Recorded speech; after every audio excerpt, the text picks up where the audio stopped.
kasi ang hirap ng ganito, political talaga itong impeachment na to eh. Kasi hindi na nila matatalo si VP Sara. Kaya kailangan i-disqualify na lang nila. At balita ko, pag bumaba daw sa survey si VP Sara, ay baka tatakbo uli si Martin Romualdez sa kanyang original plan to run for president in 2028. Lord. Nako.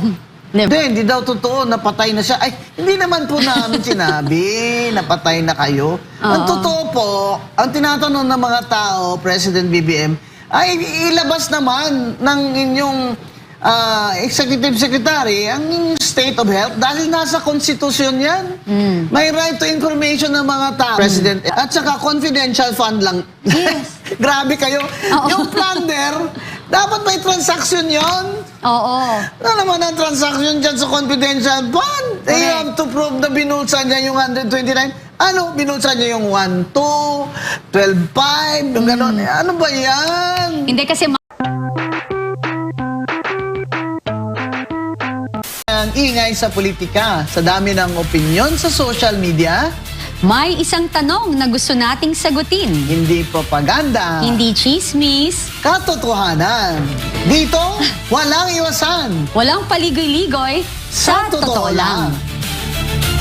Big time oil price hike na inanunsyo kahapon, April 6 at ipinatupad ngayong umaga, April 7, 2026. Magkano? Magkano ang ano? Ayan, pinakabagong ulat. Magkano Grabe. ng diesel?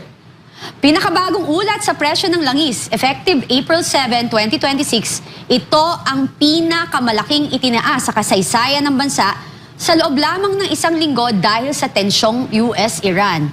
Ayan, Mama Bing, diesel. Magkano ang diesel ngayon? Dagdag ng presyo sa diesel, ang dagdag ng 18 pesos, 80 centavos. Hanggang 19 to 80 kada litro. Grabe. Ano yan? Di 140. O, ayan na. 146 to 147.60. Apektado po talaga dito yung mga jeepney driver. Yung mga Grab kasi, mga taxi driver, gas yun. Dito, jeepney driver talaga. Ito talaga ang umiiyak na kailangan ng ayuda. At saka, Mama Bing, may mga ulat sa ilang probinsya na inaasang aabon pa ito ng 170 per litro. Grabe. Pinapa-relax Ngayong lang linggo. tayo ni BBM, ni Attorney Claire at ng Secretary of Energy na sabi nila meron daw parating na galing sa Russia. Eh, parating pa lang po yun. Tsaka isa lang po ang refinery, yung Petron. Kaya nga, napipressure nila si Mr. Ramon Ang. Eh, sabi naman ni Mr. Ramon Ang, kung gustong bilhin naman sa akin ng gobyerno itong Petron, willing naman ako. Ayun, ang sagot niya na hindi daw sila magpa-profit o kikita ng sobrang-sobra. Di ba? Yun ang sabi ni Mr. Ramon Ang ng San Miguel. Dapat po, lahat ng mga negosyante sana, especially, Kati, yung kanina sumakay ako sa Grab. Sabi ng driver ko, 20 to 30% daw ang kinakaltas sa kanya ng Grab. So, maawa na lang po kayo sa mga Grab driver. Baka naman habang may fuel crisis, kalahati lang po ang kunin yung porsyento sa kumpanya ng Grab. Oo nga, grabe yung dagdag na presyo ngayon, mga kababayan. Plus 4 pesos 90 centavos hanggang 5 pesos 90 centavos kada litro. Grabe. Wala na ako sumasakay na nga lang ako ng Grab Pero dati na ako sumasakay kasi gusto ko, may kausap ako. Alam niyo naman ako, gusto ko lagi ako may kausap na tao. Kawawa nga pati raw yung mga yung mga jeepney drivers are really having a hard time right now. Neto nila, 200 to 300 pesos na lang isang araw. Itong Grab driver ko kanina, Kati, ang kita daw niya sa 18 hours niya pasada 500 pesos na lang ang neto niya. Wow, Magkano po ang bigas ngayon, Kati? Diba 60 plus or 67? 60. Pinakababa yung 60. So, sa kita niyang 500, in a family of 4, 3 kilong bigas na po kailangan bawat araw dyan. 67 ang mahal. Ang 60 yung average price. Minimum wage, 600, sabihin na natin. Minimum wage, 600. Ang kita ng tax Grab driver neto, net niya. Kanina sabi niya sa akin, 500. Kaya maghanap na po siya ng ibang trabaho. Grabe. Yan ang problema sa atin ngayon, Mama Bing. Kasi lahat ng presyo ng bilihin, bayad sa kuryente, bayad sa lahat ng bills natin Taas, tumataas. lahat. Pero Oo. ang kinikita ng mamamayang Pilipino, hindi umaangat. Oo, lalo na Diba? to stop the inflation, diba? Bilis ng taas ng bilihin.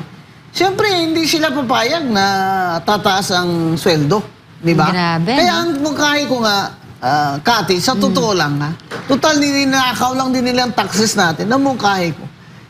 Those earning below 1 million, huwag na pabayarin ng income tax. Ang mungkahi ni Senator Amy Marcos, below 500,000. Yung sa akin, pero hindi po ako senador ha. Ano lang ako. Siyempre, tayo naman ay may sariling opinion at analysis. Below 1 million sana, wag nang kolektahin ng BIR ngayon. Parang tax relief, di ba? Oh, yan ang sinasabi ko. Tsaka hindi na yan kailangan ng batas, mag-tax relief na lang kayo dyan. Ibig sabihin na ang BIR ay pwede naman magmungkahin yan sa ating presidente. Kung may presidente pa, siya na pala presidente. Ewan ko, hindi nga bumati nung ng Easter Sunday. Ba, Diba? Happy Easter! BBM! Oy, si BBM mo nga nag-greet sa akin. Hello, sir! Attorney Guanzon po, sir. Musta kayo, sir? Ha? Nag-iiling-iling siya. Hindi daw totoo, napatay na siya. Ay, hindi naman po namin sinabi, napatay na kayo. Ang totoo po, ang tinatanong ng mga tao, President BBM, ay ilabas naman ng inyong executive secretary ang inyong state of health dahil nasa konstitusyon yan. May right to information ng mga tao. President FBR. Nung nagka-routine surgery siya, he was under general anesthesia, nag-report sila to the people. Nagpasabi siya sa Congress na siya ay mag-undergo ng surgery, that he will be under general anesthesia and therefore temporarily incapacitated. Dahil po sa konstitusyon, mga kababayan, pag ating pong Pangulo ay temporarily incapacitated dahil under anesthesia siya, ang automatic po sa konstitusyon na ang Vice President ang magti-take over automatically ng opisina ng Presidente. Hindi po ang Executive Secretary. Ang Vice President po ang may katungkulan yan. Kaya po natin tinatanong, nasaan si BBM? At ano ang status ng kanyang health? Di ba? Kasi ang payat-payat niya na. Masyado naman kasi itong problema ito, hindi niya yata kaya. Hindi niya yata kaya itong problemang ito. At saka hindi kasi pwede, kombing na palagi na lang na ang magsasalita is yung kanyang spokesperson na ang sasagot lang sa atin palagi is nasa mabuti siyang kalagayan. Bakit hindi tayo labasan ng video? Oo. Na Diba? real time. Oo. Na humahawak siya ng dyaryo. Oo. Kagaya sa Amerika, di ba? Napakahirap ba nun? Oo. Kailangan may hawak na dyaryo. Tsaka, hindi naman po sa siyempre, we are not wishing ill on the President. Yes. But we want them to follow the Constitution. Nung We naaayon sa want batas. the Malacanang to follow the Constitution. Hindi naman po sa, I mean, hindi po yan maganda, mga kababayan, that you're wishing our President ill. And gusto lang natin, pag na-anesthesia siya, take over automatically ang ating Vice President ayon sa Konstitusyon. So, dapat ang kalusugan ni PBBM ay malinaw sa publiko. Tama. Di ba? Karapatan po natin yan. At dahil po yan, dyan nakasalalay ang mga desisyon ng Office of the President. Lalo na po na may crisis tayo, kailangan po natin ng Presidenteng 24/7 alive, alert, and aware. At saka wala tayong nakikitang mabilis na aksyon sa nangyayaring pagtaas ng presyo ng krudo sa ating bansa. Katulad ngayon, yung bagong presyo, estimated natin, nasa 99 pesos to 112.40. 40 centavos, depende sa branch at kumpanya pa yan. Kaya Diba? dami nang gusto magbenta ng mga diesel nila na truck na karga. Yung tracking pala, laking problema. In fact, somebody called me, sila ng transport Group. association. may isa pa akong kilala na meron siyang tracking, more than 400 trucks. Ha? Grabe. Hindi na nila alam anong gawin kasi yung kontrata nila, hindi naman sila pwede magtaas Umatras, ng presyo. Pag may ganyan na fuel crisis. At kaya, kung wala naman po silang i-deliver, paano na po ang economy? Tanggalin talaga natin yung tax. Muna. Yun, Tanggalin muna natin yung tax. Mama Bing, may napansin ako sa'yo. Hindi naman tayo nag-usap, no? Oo. Nakadilaw ka. At ako, hindi ko, akalain nakapink ako. Hindi ko sinasadya. Dilawan naman talaga ako, di ba? Uring ako na dilawan eh. Yeah. Kami ni Congressman Erice. Yeah. Wala po tayong kulay-kulay dito, sa totoo lang. Kailangan po yung totoo lang. Para sa bayan. Oo. Diba? Hindi po importante kung anong kulay-kulay mo dito sa... In fact, all of us should be united now in this crisis. Yes. We should look at the issues, not our political affiliations. Hindi ba? Yeah. So, grabe na po itong crisis na ito. Sasabihin nila ni BBM, tighten your belts. Sir, wala na nga kaming ita-tighten eh. Dahil maliit na kita ng mga tao eh. Tapos tighten your belts pa. Oh, yun yung nakakalungkot, Kombing. Kasi, yun nga, inuulit ko, na lahat ng presyo ng bilihin, commodities natin, ngayon, ang crudo, is ang tataas. Pero yung way of life, living, sweldo ng mamamayang Pilipino, kinikita, hindi nag-i-improve. Kaya yung excise tax, ay tanggalin na muna o huwag kolektahin dahil 10 piso yon sa gasolina bawat litro. Diba? Yes. Yung sinasabi kong income tax below 1 million, huwag na munang kolektahin ng gobyerno. Magpa-file ka pa rin ng income tax return mo, pero exempted muna. Parang alam na, nag-file ka lang, ganito yung income mo below 1 million, tatatakan ka ngayon na no tax due. Di ba? Yeah. So, ang iba pang pwedeng gawin, yung sa transport naman, alam naman natin na everybody has a problem, but yun nga yung mga Grab, baka naman pwedeng bawasan nyo naman yung porsyento ninyo. Muna, Kasi kawawa naman sila. Ha? Sabi mo nga, Mama Bing, di ba, ang bagong mahirap ngayon are middle class. Yes, the new poor. The middle class is the new poor. Sila ang nagbabayad ng malaking bloke ng tax, lalo na ang mga government employees, above, what do you call this, across the board sa kanila, on the average, 32%, ang kanilang binabayad na income tax, pero hindi umaakyat ang kanilang sweldo. Baka naman pwedeng idagdag yun na rin na those government employees na ang sweldo lamang ay below salary grade level, ay baka pwedeng ganun na rin po. Kalahati na lang ang ibayad muna. Yun na hindi na 32%. Yan. The middle class in the Philippines is now the new poor. So, ang problema, yung maliliit na negosyo, kasi wala naman silang kapital, hindi ba? That's true. Yun ang Kawawa problema. naman. So, paano gugulong ang ekonomiya kung walang transport, walang construction, mataas ang bilihin, kaya konti na lang ang buibili. Yun ang problema pa mga kababayan dahil isa sa mga solusyon dyan ng mga tagapagmahala ng economic policy ng ating bansa at fiscal policy, isang solusyon dyan para mabawasan o mababa yung inflation rate o kaya ang taas ng mga bilihin ay itaas nila ang interest rate. Yes, Kunyari, exactly. may savings ka na 1 million.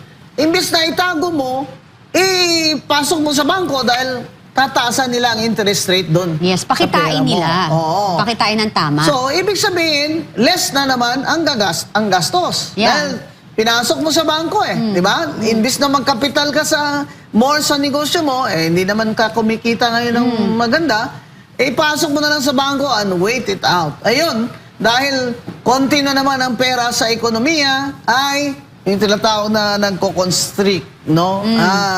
Kaya, ang sunod dyan, of course, this is already given sa lahat ng around the world na nangyayari. Pag tinaas ang interest rate, ng bangko para sa iyong pera, bababa ang investment, siyempre, papasok mo na lang sa bangko, di ba? Kaysa Yeah. naman idagdag mo sa kapital mo. Kasi hindi ka kumikita eh. Pero ang resulta naman, recession. Ay, ewan ko na yung recession na yan, PBBM. Explain mo na sa amin kung paano mo. Susolusyonan. Oo, kasi nakakapagod na po. Kami naman kami po dito tinatanong din po ng mga kababayan kung ano po ang solusyon dyan. Actually, Kaya, Mama Bing, meron na balitaan mo, maiba tayo. Today, April 7 po, ay mag-uumpisa ang oral argument sa Supreme Court about sa GAA. yung budget na may unprogrammed funds. Ano yan eh, kaninang alas 9:30 ng umaga nag-umpisa siya. Unprogrammed funds 2024-2025. Ito yung kasong final pa noon sa Supreme Court ni former Speaker Alvarez, former Senator Coco Pimentel, at my good friend that whom I admire, the late Congressman Edsel Lagman. Pwede ba nating mapakita kung magkano yung 2024 at 2025 unprogrammed funds? Yeah, kasi yung issue na to is tungkol sa GAA nga, di ba? BICAM at saka yung sinabi na special unprogram eh. Ito ang sinabi ni Dr. Monsod dyan, professor ko yan Katin, ako dumugo ilong tenga ko dyan, calculus economics.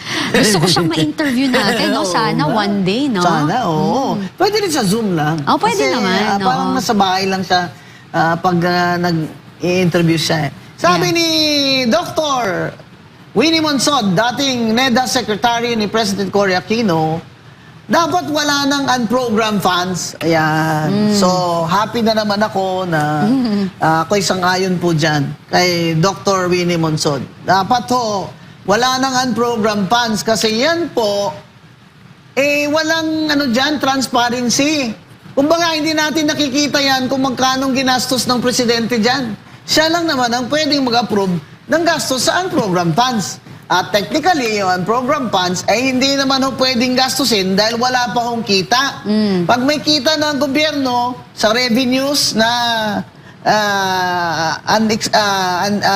unexpected, na dagdag, saka lang niya magagastos ang unprogrammed funds. Di ba? Pero, yun na nga, kine-question dito sa Supreme Court ngayon, ni Congressman Alvarez et al. Na ito ay labag sa konstitusyon dahil wala itong limits at safeguards. Kumbaga, para itong bulsa de lobo ng presidente, di ba? Kung sa English pa, it's a kitty. Di ba? Parang, kumbaga ay Hugupit, pangungupit. Hindi. Huhugot siya doon. Kung kailan niya gusto, ganitong project, maganda, legacy project. Sige, kukunin niya saan program funds. Hindi, tsaka walang transparency. Walang transparency. Kaya walang later release, doon nagsa-start yung for later release, parang nagagamit na pang bluff, no? Bibigyan kita, pero gawin mo to for me. Parang may mga kondisyones. Yun ang balita namin sa na nangyayari. FLR, for later release. Ano ba yan, mga congressman at congresswomen? Ano ba yung FLR nyo dyan? For later release. Yan ba may kaugnayan sa impeachment case ng Vice Presidente? O wala naman? Pero nauso lang itong for later release nung panahon ni Martin Romualdez. Yun, Martin Romualdez na naman. Nangangati talaga ang So, abangan natin? Ano kayang kahihinatnan ng oral arguments na tong kaninang umaga, no? Oo, dapat i-live news ng SMN na yan para ma-update ang mga tao. Yeah, correct. Kaya, sino bang makukulong? Wala pa ba nakukulong? Ayun nga, nabalitaan mo rin. Magpa-file daw si Ombudsman Boying Remulla ng kaso na plunder against kay Martin Romualdez at kay Cheese Escudero. Tataka naman ako, ba't si Cheese? Ba't hindi yung yung mga binanggit na mas malalaki na kasabwat dun sa sa si Martin flood talaga. control. Sinabi ni Saldico Oo. May ebidensya si Saldico tsaka yung 18 na Marines, di ba? Oo naman. Ngayon natin sa bahay daw ni Martin Romualdez. Wow, maleta. Di ba? Martin M. Romualdez. Yung middle name po niya, Maleta. Yun ang... Grabe naman. Totoo ba, Ombudsman Remulla, na talagang ipapile mo yan kay Romualdez? Di ba brand mo yan? Oo, Brand mo yan eh. Parang hindi naman ako maniwala sa'yo eh. Pero kung gagawin mo yan, aba, siyempre, I will praise you in my Facebook. Di ba? Talagang, at saka ibigay nyo na yung ulo ni Martin sa amin para tumigil na kami. Oo. Ibigay nyo na dahil siya naman talaga ang malaking isda maliban kay BBM. Gusto nyo tumahimik ako about BBM, oy, kulong nyo si Martin Romualdez. Di ba? Pero dapat may managot. Correct. May mananagot. Actually, tinatanong mo kanina, Kombing, kung magkano yung mga yung mga budget na nirelease nila for GAA. Ayan, the first approved budget natin nung under Marcos in 2023, it was 807.16 billion, over 3 times more than 251.64 billion in 2022. Grabe, ang laki ng talon. Pag-assume ni BBM, ano agad? Diba? Paldo agad, times 3. Oo, 800 kasi times 4. Halos 4, funds, no? ha? Oo. Yeah, tapos nung naman, 2024, it was 731.4 billion.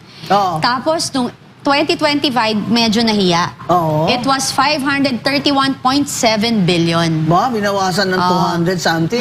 Teka muna. Nagreklamo si Executive Secretary Ralph Recto na deficit siya by 200 billion. Kaya ang program funds, tanggalin mo na lang yan at huwag mong igastos yan. Hindi okay na yung deficit mo, Yeah. ES, para hindi ka natawagin ng mga tao, Vatman. Si Diba? Vatman. By the way, tanggalin na po ng VAT na yan. Yun ang mungkahi ko. Wala na munang VAT. Diba? Kasi, again, okay lang yung VAT sa mayayaman talaga, pero talagang ang sakit niyan pag bumibili kang gatas, ha? Ay, Hindi ka naman PWD, hindi ka senior. Tsaka mahal ng gatas ng bata. Oo. Diba? Tsaka gamot, di ba? Oo, At yun saka yung mga sakit.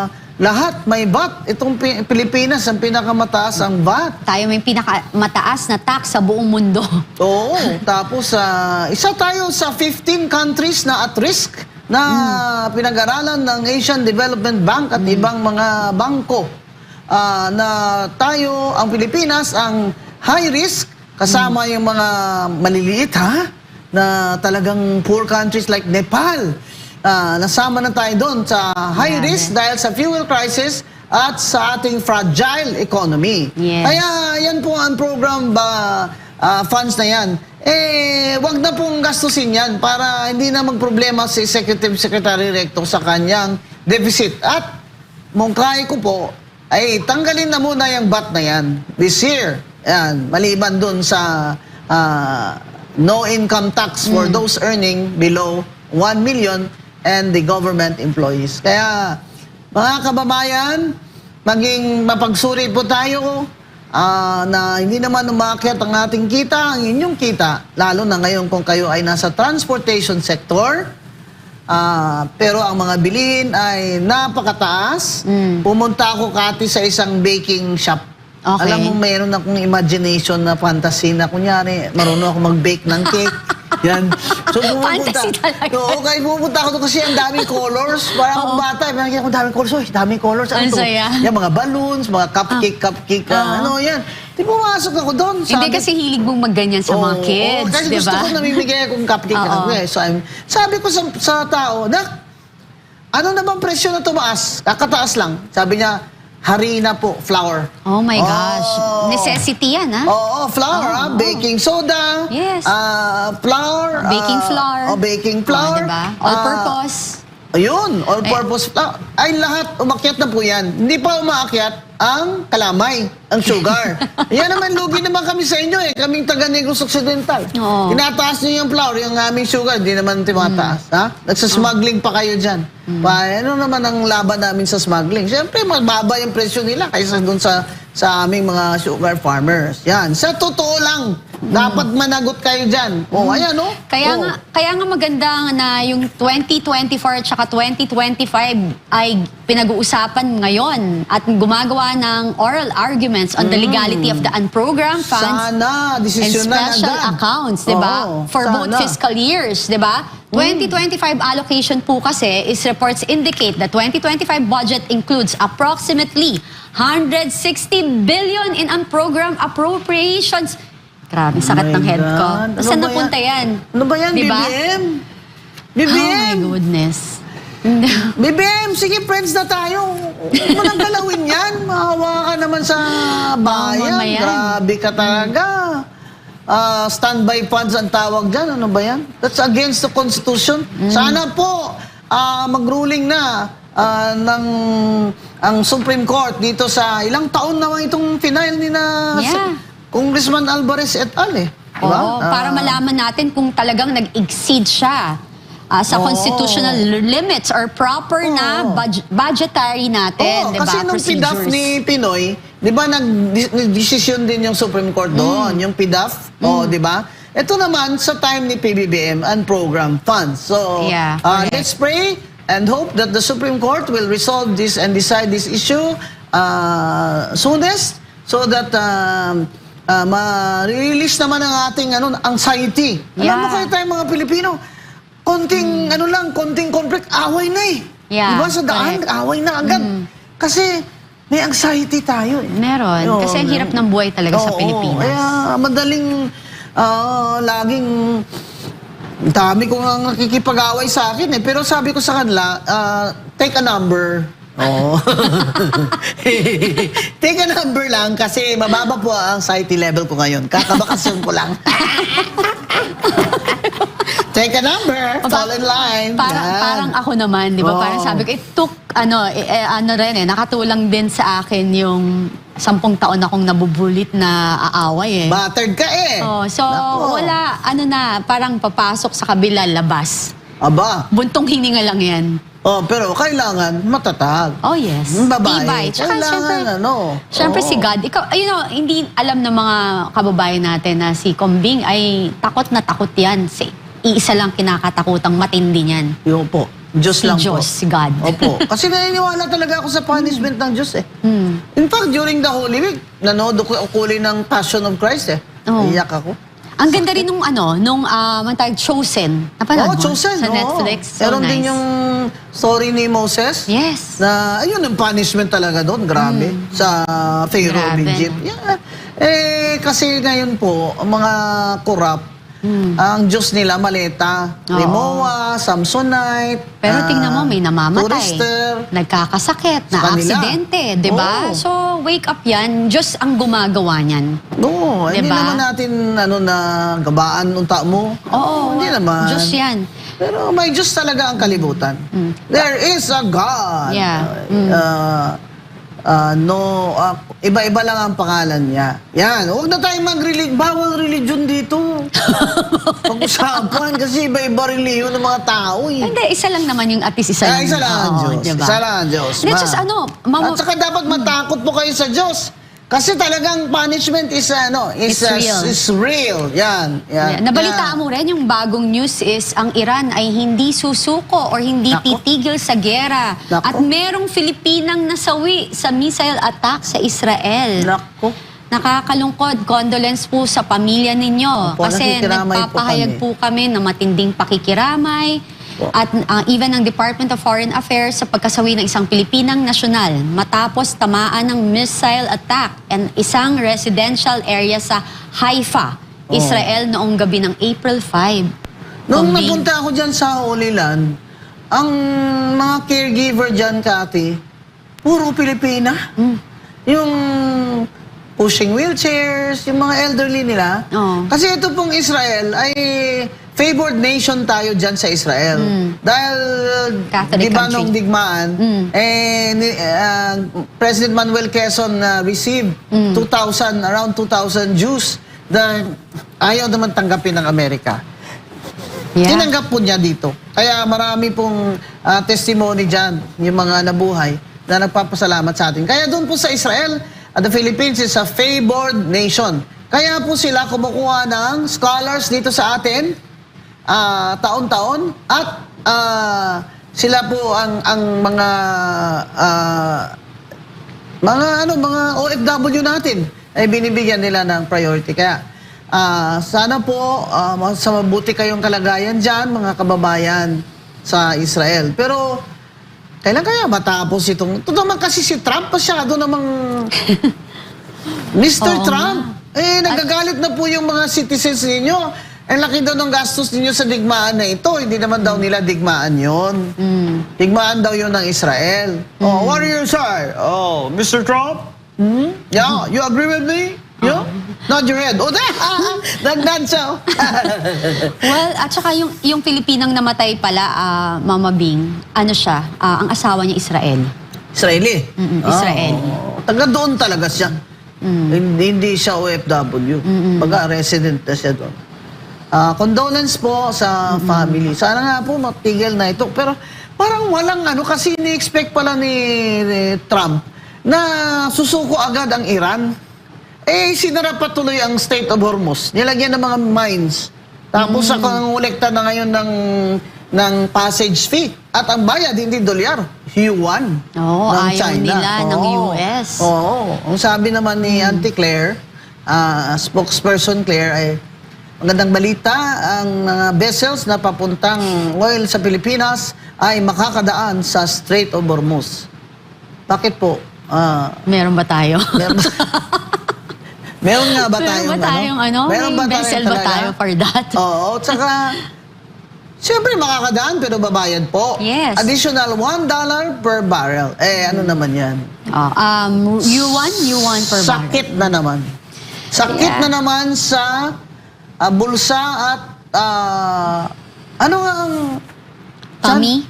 Chan? Ang sakit at basta yung Kabag. wala na makain ba? Mga tao, konti na lang. Kasi Nalipasan ng gutom. pera mo, 500. Siyempre, kung apat kayo, ano na lang ang pagkain dyan ng mga bata. Kaya ako po, kain ako ng kain ng munggo. Dahil nabasa ko na pag yung munggo pala, ay pwede mong itago yan ng ilang taon. Baka naman magka-arthritis ka dyan. Ayun lang, kaya arthritis. Pero payo lang po sa mga nagtitipid. Yeah. Yung munggo ay may protina. Yes, At sa ngayon ay mas mura pa siya. Kaya yung mga bata po, pakainin ng protina, pero wala Baka Magkano na naman ang kita Baka pagkatapos natin sabihin mura yung munggo, biglang taasan nila. Oo nga. Ano ba, BBM? Bayaran mo na yung 203 billion mo sa estate tax ni FM. Para hindi na... Ipangayuda mo kaya yan. Payag ako dyan. Di na kita i-criticize, promise. Hindi, at saka, Kombing, sana, sa ganitong nangyayari sa buong mundo, ang hinihingi lang natin sa gobyerno is maging transparent or maging totoo sa atin, sa totoong kalagayan ng ating bansa. Para naman makapaghanda ang ating mga kababayan. Walang handa. wala. Wala talagang time to prepare. Bigla na lang, boom, akyat ang presyo. At saka ang bagal po. Ang bagal ng desisyon. Then, nawawala pa siya ngayon na sa kaligitnaan ng everything. Kung ako yan hindi ko man sinasabing napakagaling natin, no? Kung ako yung presidente, I will show myself every single day to comfort my Yun ang ini-expect ng mga tao, Kati. 24/7, dapat nandyan si BBM. Ba't ang presidente ka tapos gusto mo matulog na mahimbing? Hindi pwede yun, di ba? Ikaw, naghanap ka ng problema Ayan, ibinigyan ka. Sobra-sobrang problema para mapakita ang galing mo. Ano nangyari sa atin? Mr. President, maawa na po kayo sa mahirap. Talaga pong kapit na lang sa patalim ito. Sinabi ko ba sa'yo, Kati, yung parlor ko nagsasara ng 4 o'clock. Dahil takot ma-hold up. Ay, oo, nakwento mo. Grabe, ganun nga. Tapos, nabalitaan mo ba, Mama Bing, yung bata na 5-year-old na nilaslas yung leeg? Pinuntahan ata yun ni Grabe na. Di ba? Nalaslas yung leeg, sinaksak. Oo, nahuli na ba? Nahuli na. Ay, So, grabe. nilaslas yung leeg, sinaksak, nilabas daw yung bituka. Tapos, hindi raw niya kilala yung tao. Ano ba Diba? ito? Addict ba ito? Ano yung mga addict na naman? Happy days are here again kayo, ha? Grabe kayo. Grabe kayo. Eto na nga, pinatawag ng House panel ang mga dokumento sa Mary Grace Piatos at buwis ni Sara Duterte. Naglabas ng supina ang House Committee on Justice upang kunin ang mga dokumento kaugnay sa paggamit ng confidential funds ni Vice President Sara Duterte. Kabilang ang mga papeles na may pangalang Mary Grace Piatos at iba pang questionableng tumanggap umano ng bayad. Sa utos na inilabas noong March 31, inatasan ng komite ang isang state auditor mula sa Commission on Audit na dumalo sa pagdinig sa April 14 at dalhin ang mga orihinal na dokumento tungkol sa paggamit at pag-liquidate ng confidential funds. Kabilang sa hinihing dokumento ang mga ebidensya ng pagbabayad sa mga pangalang Mary Grace Piatos, Milky Sequia, Cocoy Villamin at Irene Tan. Kinestyon ng ilang mambabatas ang pangalang Mary Grace Piatos dahil tila hango ito sa mga brand ng pagkain. Nauna nang kinumpirma ng Philippine Statistics Authority na walang ganitong tao sa kanilang record at walang birth marriage to death certificate. Siyempre. Kasama rin sa pinapasubpina ng komite ang mga dokumentong may hindi mabasang pangalan. Kulang ang detalye, walang pirma, walang petsa, o yaong tila imposible umanong naiproseso ang pagbabayad. Hiniling din ng mga record na may petsa sa panahong wala umanong confidential funds na maaaring ilabas ang Office of the Vice President.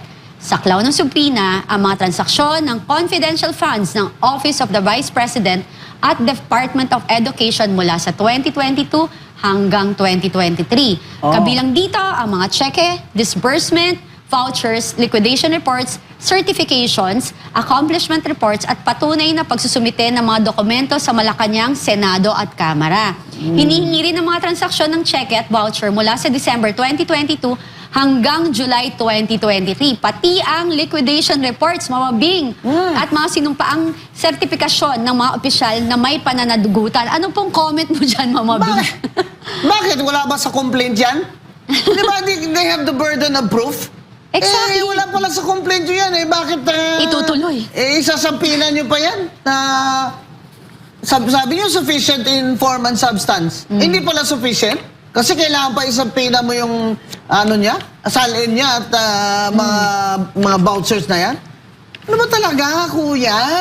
Abogado ba yung mga nandyan? Ano ba? Sufficiency in form and substance. Tapos magpasasampina pa kayo. Iakyan nyo na yan sa Senado para mag-trial na kayo dun. Dahil bawal sa House of Representatives. Hayon sa konstitusyon. Bawal yan na mag-mini trial kayo dyan. Dahil ang trial ng impeachment ay solo lamang na kapangyarihan ng Senado. Ayun, itong mga Mary Grace Piatos na pangalan sa confidential fund. Sinabi ko na yan, Cathy, doon sa YouTube ko noon video sa Facebook. Na sa liquidation kasi, pwede naman siya for security reasons na maglagay ng mga pseudonym. Kumbaga ay alias na mga pangalan. Pero meron siyang totoong tao na nag-receive ng mga funds na yan. Ngayon, itanong natin sa COA, bakit kayo nag-unmodified opinion sa confidential fund ng Vice President? Kung may mga pseudonym dyan. Di ba? Dahil allowed naman yan. Kasi nga, that's confidential fund. Allowed yan as long as meron namang patunay na citizens na kukorespond doon sa pseudonym na Mary Grace Piatos. Kasi ang hirap ng ganito, political talaga itong impeachment na to Kasi hindi na nila matatalo si VP Sara. Kaya kailangan i-disqualify na lang nila. At balita ko, pag bumaba daw sa survey si VP Sara, ay baka tatakbo uli si Martin Romualdez sa kanyang original plan to run for president in 2028. Lord. Nako. Diba? Meron Have akong may mercy. naririnig ako na term, hindi naman ako abogado, no, Attorney Granson. Gusto ko itanong, may ituturi bang usurpation of authority, usurpation of authority or power ng Senado? Oo. Ang ginagawa ng Kasi nakalagay Kamara? sa konstitusyon ng trial of the impeachment cases lies solely on the Senate. di ba? Kay Chief Justice Davide noon, impeachment sa kalaban sa kanya. Sa kay Chief Justice Corona, di ba? Ang trial doon sa Senate. Kay Erap, di ba? Doon sa Senate. Yeah. Doon sila ngayon magpakitaan ng ebidensya at magko-cross-examine doon. Ito, sabi nga ni Halatang-halata, no? Congressman Rufus what is the basis of this in the Salin? Sabi niya kay Congressman Ridon. Sabi niya well, there's no basis. How can you subpoena? Yeah, abogado. Pambira naman, para namang hindi tayo nag-practice niya nasa court of law, Paano mo isampina yun wala kang basis? Lalo na dyan, impeachment dyan. Dapat mahigpit talaga ang rules dyan kasi hindi naman natin pinag-usapan ordinaryong bagay, di ba? Hindi naman pinapa-disqualify mo ang kalawang pangulo. Tapos ganyan-ganyan lang ang rules nyo dyan kung ano lang gusto nyo gawin. Nabababoy. Isampina daw nila yung SALN. Nag-object nga si Rufus, Congressman Rodriguez. Na-question rin pa yung gusto nilang isumpina na mag-witness. Si Madriaga rin. Ngayon naman, sabi ni Ombudsman, ready naman daw siya na i-release yun. Di i-release nyo. Hindi kayo. Ano ba talaga, kuya? Correct. Sa mga badong, paano ba i-test? Hindi ko na kaya i-test. I-akyat nyo na yan sa Senado at mag-trial na kayo doon. So, you're wasting our taxpayers' money. Exactly. Diba sinasayang nyo sa kaligitnaan ng gera. Diyos ko, gagastusin nyo pa ang pera ng bayan. Mahiya naman kayo. Wala nang laman ng sikmura ng mga mahirap. Sa totoo lang, galit ang mga tao sa inyo, kayong may mga maleta dyan. Correct. Sabi ko nga, di ba, yung na raid nyo na yung mga bahay ng mga kasabwat dyan. Sure ako, baka may cash dyan. Tapos i-donate nyo sa lahat. Nako ha, biro lang yun. Biro lang. That's just a joke. It's just my idea. Yung ayuda, Kati. Kaya hindi sapat yung ayuda dahil deficit. Dahil na deficit, dahil trilyon-trilyon naman ang ninakaw nila. Tapos, wala namang nakukulong na malaking isda. Di ba? Correct. So, Correct. kung hindi tayo ninakawan, nag-crisis tayo ng ganito, walang problema ito kasi kaya ng ating government funds yan na mag-ayuda ng tama sa mga tao. Naiirita ako, Kombing, kasi gigil na gigil sila sa 120 million pero ayaw nilang pag-usapan sa Kamara ang trilyon na nawawalang confidential fund. 129 million. 1.3 trillion na flood control projects. Yung kay VP Sara, 129 million. Diba? At saka confidential fund lang. Yes. Grabe kayo. Yung plunder, dapat may transaction yon. Ano naman ang transaction dyan sa confidential fund? You have to prove na binulsa niya yung 129. Ano? Binulsa niya yung 1, 2, 12, 5, yung gano'n. Ano ba yan? Hindi kasi Mama Bing, ang nanggigigil naman doon sa confidential fund niya is yung mga makakaliwa. Nakalimutan niya kasi gusto nila malaman kung sino siguro ang gusto nila. Mga tao ni BBM at ni Martin. Siyempre, di ba? Kasi takot sila manalo itong si VP Sara Duterte dahil may mananagot. Yan. Kaya ayaw niyo siyang maging presidente. Kasi kayo naman na may kasalanan, ninakawan niyo naman ang kaba ng bayan. Tapos ngayon, lahat na lang gagawin niyo para hindi siya makatakbo. Kaya dyan si Martin Romualdez, kaya nalo dyan sa district niya, wala namang kalaban, Kati. Pinapa-disqualify. Yung overstaying ng party list nila, political dynasty, ibang level din. Four terms na ito ni Yeda Romualdez, mga kababayan. First time lang ito nangyari na ang asawa ni Martin na si Yeda Romualdez ay nakaupo ngayon as third nominee dahil pinaresign nila ang third, fourth, fifth nominee at inapprove naman ni Chairman George Garcia pang-apat niya ng term ito. Kasi ng unang term niya as congresswoman. Second and third term niya as tingong party list. Diba tumakbo siya congresswoman dahil si Martin tumakbong Senado at talo na ulat. So, pang-apat niya na ito, alam na alam nila dahil may mga abogado sila na bawal yan sa konstitusyon pero hinayaan pa rin ng commissioners at ni Chairman Comelec Garcia at siya mismo si Yeda. Pinirma niya doon sa certificate of nomination niya na I don't have any of the disqualifications. Wow, grabe. Di ba ano yan? Falsification yan talaga ng public document. Greed talaga, no? Grabe. Yung takaw talaga. Takaw sa salapi. Kasi dyan, hindi pa sapat sa kanila na yung si Martin, bilyong-bilyong funds. Hindi pa sapat. Tingog. Kailangan 3 talaga ang makaupo. Kaya pinasok pa yung asawa para talagang wala nang kaduda-duda loyalty sa kanya. Yeah. At ilang bilyon ang Correct. nakuha niyang funds. Ang sabi ni Congressman Erice, Yeah. ilang bilyon yung funds na yan na nakuha ng Tingog Party List. At mga kababayan, Correct. yan nga aking recommendation. Kaya tinext ko po si Senate President Soto. Ay, hindi ko lang alam kung binabasa niya, pero tinext niya. Na ang suggestion ko, isa lang ang party list rep. Kahit may ano ka lang, may...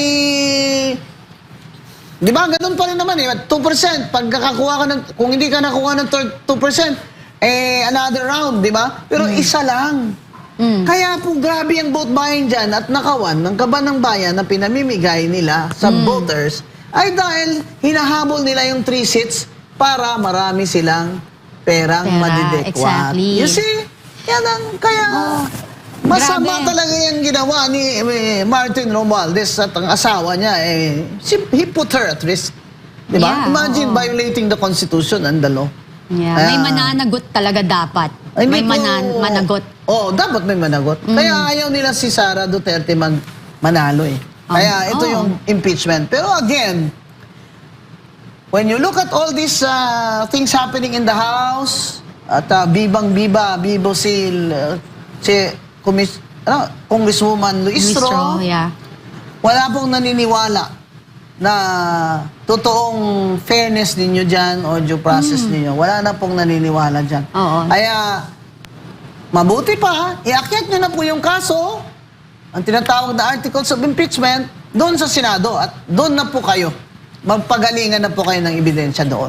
Kasi sayang ang pera ng bayan, di ba? Yung imbis na Panahon. gagamitin nila dyan sa hearing na gagawin nyo, gamitin nyo na lang sa mga taong naghihirap. Example dyan, di wag na kayong kumobra ng sweldo at yung inyong sweldo ay pamigay nyo ng ayuda dyan sa mahihirap sa distrito nyo. Di ba? Correct. Wag na kayong kumobra ng sweldo. O kaya, wag na lang kumobra at all. Hindi, Yeah. wala nang problema yung deficit. Di ba? Tama. So at may maraming pera ang National Treasury na kung kailangan mag-ayuda, may pera. Di ba? Correct. Yan. O, tsaka yung absent. Si Ay, oo Martin nga. Romualdez, si Yeda, tsaka yung anak. Absent pero ng attendance, present. Ano ba yan? Meron ako eh. Meron ako, nakita ko. Yeah. Nakalagay present, 3 sila. Absent naman kayo. Ba't kayo kumukover ng sweldo? Oo. Oo, di ba? Grabe rin, mamabing yung inflation. Sumipa na sa 4.1% Oh, noong my Marso dahil sa mahal na krudo at pamasahe. Sumipa sa 4.1%, di ba? Halos doble na yan ng 3 months ago. Yeah, ang inflation noong March dahil sa pagtaas ng presyo ng krudo at gastos natin, di ba? Sa transportation ayon sa Philippine Statistic Authority. Oo. Kawawa ang mamamayang Pilipino. Diba? 2.4% lang ang inflation noong February. O tama. Isang buwan Yeah. lang, halos Yeah. doble. Tapos si pinagmamalaki ni BBM na inflation rate is down. Ganyan. Ano na ngayon? Dahil inflation rate is double Tapos in less sasabi than 2 months. sasabihin ni Auntie Claire, okay pa tayo. Okay lang kayo dyan, ma'am. Kasi may sweldo kayo. Napakalaki naman laki ng sweldo nyo sweldo dyan niya. sa USEC. Pakalaki Grabe. Ibang level ang inflation natin. Kawawa talaga. Yung akala nila, yung mahihirap lang talaga. Pero yung middle class, yung grabe yung tatamaan ng matindi dito. At lagi na lang nila pinapasa yung kanilang obligation sa LGU. Yes. LGU daw mag-ayuda. Ay kawawa naman. Pero maganda yung ginawa ni Mayor Isko Baka nabasa niya yung Facebook ko Suggestion ko Bakit? Anong yun ginawa niya? Na imbis na mamigay ka lang, magkano average nakita ng jeepney driver, ibigyan mo na lang, Mayor. Tapos kargahan ng gasolina yung jeepney nila at paikot-ikutin sila na Manila residents ay free.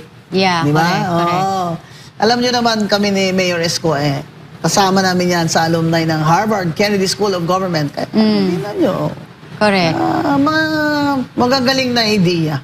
Ngayon, hindi naman kaya ng ibang mahirap na city yan. Di ba? Correct. Pero Yun. kayang-kaya yan ng Quezon City, Pasig, malalaki. Yeah. Makati, kayang-kaya yan. Sana po ay sumunod sila sa mga magagandang ideya, para naman po mga tao, wala nang pamasahe. Oh. Di ba? Oo, dapat talaga kung ang mga nakaupo sa gobyerno, kung may malasakit kayo sa mga taong bumoto sa inyo, pagaanin nyo ang kabuhayan nila, especially now. Yung mga local government, maghanap po kayo ng paraan para mapagaan ang kalagayan ng ating mamamayan ngayon, lalo na ngayon sa krisis na nangyayari sa atin, kahit alam natin na may hindi na nga talagang in denial na wala raw, okay pa tayo, hindi tayo okay. Don't say that. Kasi kailan natin sasabihin kapag hindi na talaga okay, tas hindi nakapaganda ang mamamayang Pilipino. Wagong ganon, wagong selfish kasi kung ang hinahanap nyo, mas importante sa inyo ang image ng presidente or ang optics ninyo kesa sa kapakanan ng bawat Pilipino. Maling-mali ho yun. Hindi ho tamang panuntunan yon or pagpapatupad ng tamang liderato sa ating bansa. Wala na pong laman ang sikmura na mahihirap. Alam nyo naman, pag wala na makain ng tao, ay nagkakasakit din sila. At ang wala naman tayong completely libreng ospital. Yung zero billing po, hindi naman po yung para sa lahat ng ospital. Oo, hindi. Pag nagpa-surgery ng heart yung bata, dyan sa heart center, nagre-require po sila ng guarantee letter ng minimum 50,000.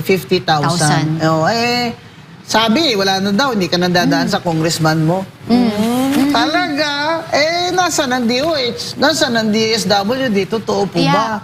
Maglabas naman po kayo ng ulat o report ninyo, DSWD. Nasaan na po napunta ang mga tawag doon, AX?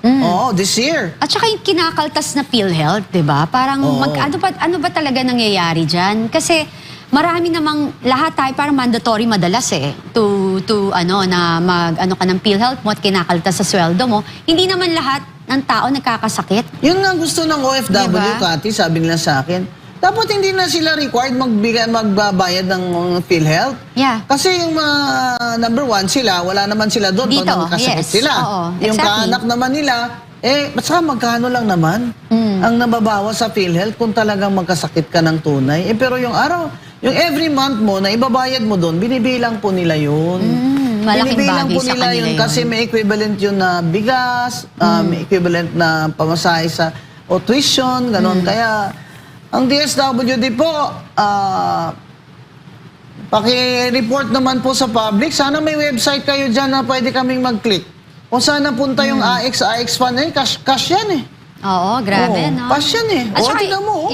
you're teaching the people to be, diretso Lola sa... to be tamad. Lola, diretso agad sa pamilihang bigas sa Lola, wag sa tongits.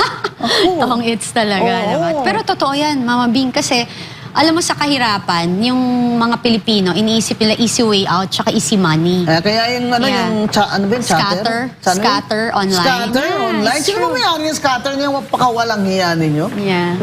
Kinukuha pa ninyo yung pera ng mga maralita dyan Dapat sa i-ban scatter. na yan, tigilan na yan, di ba? Kasi sa umpisa, clickbait yan Kunwari, papanalunin ka, tapos after, talo ka ng talo. Huwag na po kayong sumugal. Diba? Napakahirap na pong nang bilihin ngayon.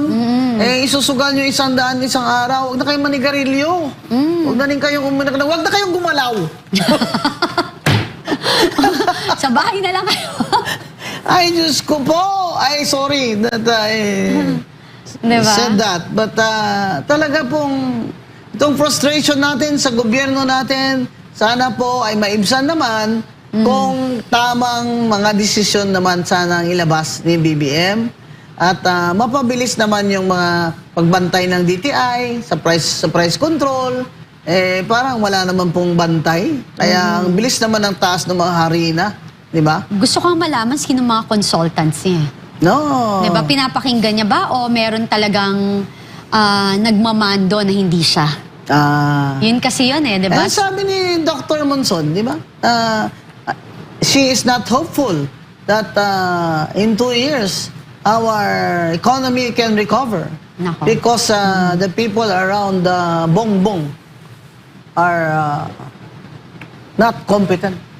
Yeah. Kaya, mga nakita kababayan, naman. kapit lang po. Pero, singilin natin ng gobyerno natin dahil katungkulan nila yan